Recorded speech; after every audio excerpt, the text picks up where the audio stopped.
Assalamualaikum warahmatullahi wabarakatuh.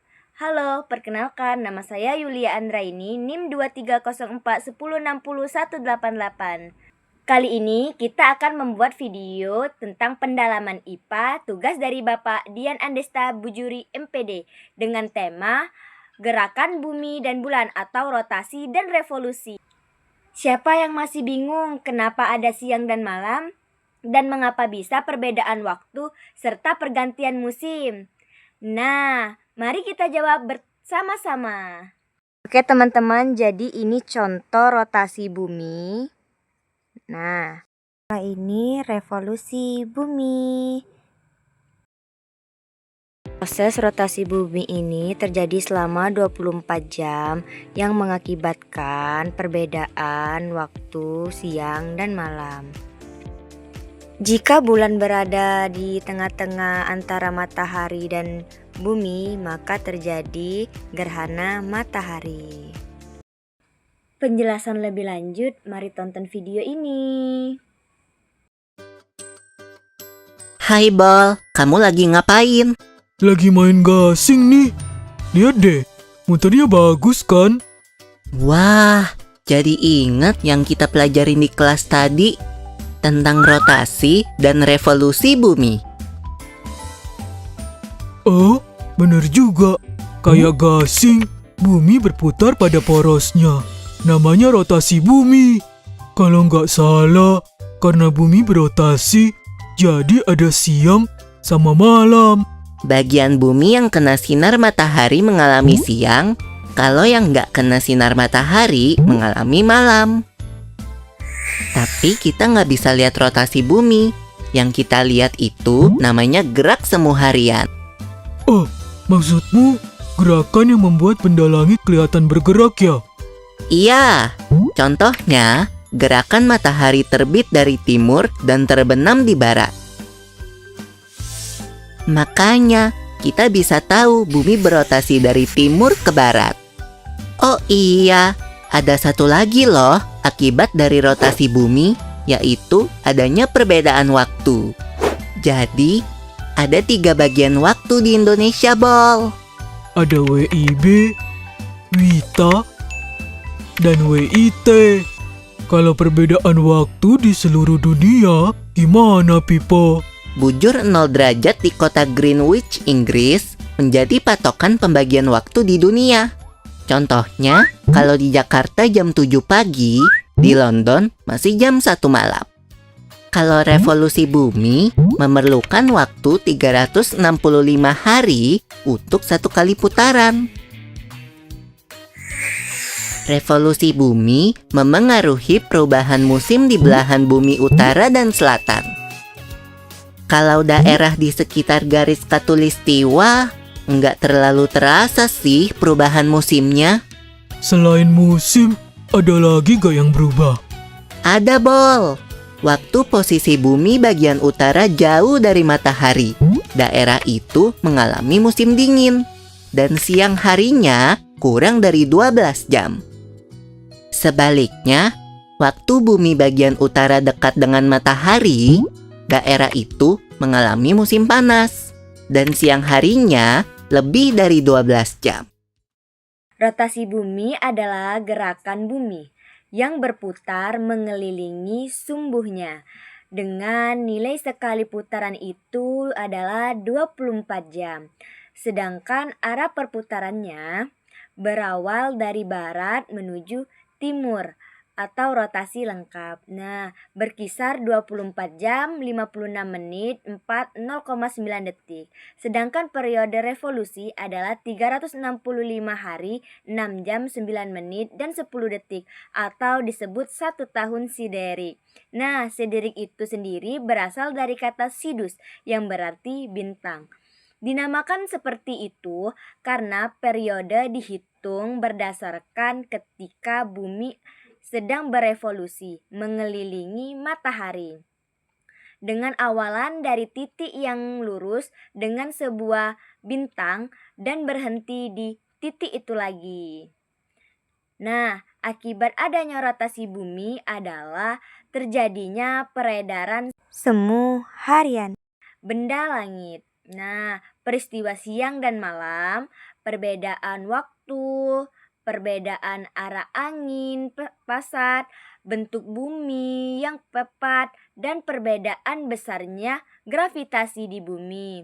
Sedangkan akibat revolusi bumi adalah pergeseran matahari antara GBU dan GBS, perubahan panjang siang dan malam, pergantian musim, peredaran semu tahunan matahari, adanya zodiak dan rasi bintang, dan tarik matahari. Nah, serta ada juga pasang surut atau pasut, merupakan gerak naik turunnya muka laut secara stabil yang disebabkan adanya gaya tarik bulan dan matahari. Perhitungan matematis menunjukkan bahwa gaya tarik bulan mempengaruhi pasang surut minus 22 lebih kuat daripada gaya tarik matahari, karena kuatnya gaya tarik bulan membuat daerah yang dekat dengan bulan akan tertarik membengkak hingga dan tercipta pasang surut di daerah tersebut. Nah, saat itu juga bagian bola bumi di belakangnya akan keadaan yang sama, sedangkan yang tegak lurus pada poros bumi akan surut. Nah, ketika berposisi matahari, bumi, bulan, dan terletak di simpul lintasan, maka akan terjadi peristiwa gerhana bulan total, di mana bulan akan masuk ke dalam umbrah bumi. Tetapi juga yang masuk ke umbrah hanya sebagian bulan purnama, maka akan terjadi gerhana bulan sebagian atau partial. Nah, sebelum memasuki umrah, maka akan berada pada daerah penumbra sehingga disebut gerhana penumbra. Selanjutnya gerhana matahari terjadi pada siang hari saat bulan berkonjungsi atau bulan berada dekat dengan matahari. Atau susunannya itu matahari, bulan, bumi, di mana bumi sudah mendapatkan umrah bulan, sehingga cahaya matahari itu tidak berada di daerah bumi. Nah, ini disebut gerhana matahari total. Sedangkan daerah yang mendapat penumbrah bulan akan mengalami gerhana matahari parsial. Terdapat pula gerhana matahari cincin, di mana posisi bulan dan bumi berada satu garis lurus sehingga kerucut bayang-bayang bulan tidak mengenai bumi dan jaraknya lebih pendek dari jarak bumi ke bulan, sehingga yang akan terlihat adalah bulan lebih kecil dari matahari dan posisinya berada di dalam matahari, dan bagian matahari yang tersisa hanya berupa lingkaran berbentuk cincin. Penjelasan lebih lanjut tentang gerhana matahari dan bulan, tonton video ini ya teman-teman.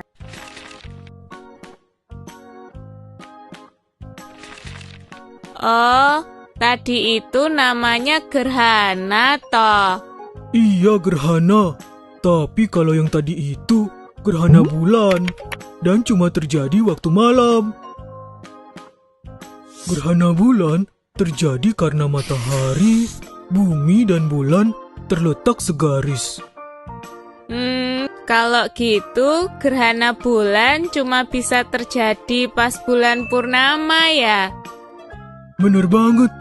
Nah, saat gerhana bulan, posisi bulan berada di dalam bayangan bumi. Bumi itu juga punya bayangan toh? Punya dong. Bumi punya bayangan inti atau umbra. Ada juga bayangan kabur atau penumbra. Kamu tahu gak? Gerhana bulan ada beberapa jenis loh. Wah, jenisnya apa aja tuh, Bol? Ada gerhana bulan total. Terjadi saat bulan masuk ke bayangan umbra bumi. Terus ada gerhana bulan sebagian. Terjadinya sebelum dan sesudah gerhana bulan total. Oh, jadi bulannya setengah di umbra, setengahnya lagi di penumbra ya? Bener. Nah, habis itu ada juga gerhana bulan penumbra. Bulannya berada di dalam bayangan penumbra bumi. Bapak, matahari, bumi, dan bulan terletak segaris juga waktu gerhana matahari. Iya segaris, tapi urutannya kebalik Danang. Yang benar itu matahari, bulan, dan bumi. Oh gitu. Jadi waktu siang hari, mataharinya terhalang bulan dong. Bener, tapi karena bulan lebih kecil dari bumi, gerhana matahari hanya terjadi sebentar saja. Oh iya, bulan punya bayangan umbra sama penumbra juga loh. Berarti gerhana matahari jenisnya ada macam-macam ya? Iya, pertama ada gerhana matahari total. Ini hanya terjadi di permukaan bumi yang terkena bayangan umbra bulan. Bayangan umbra bulan kan kecil, terjadinya cuma sebentar dong. Iya Danang, kata berita sih, paling lama terjadinya 7 menit.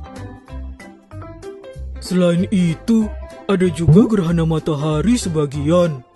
Gerhana ini terjadi di bagian bumi yang terkena bayangan penumbra bulan. Karena bayangan penumbranya besar, gerhananya jadi cukup lama ya. Bener banget Danang, gerhana matahari sebagian terjadi lebih lama daripada gerhana matahari total. Ada satu lagi nih, namanya gerhana matahari cincin. Terjadinya di bagian bumi yang terkena lanjutan bayangan umbra.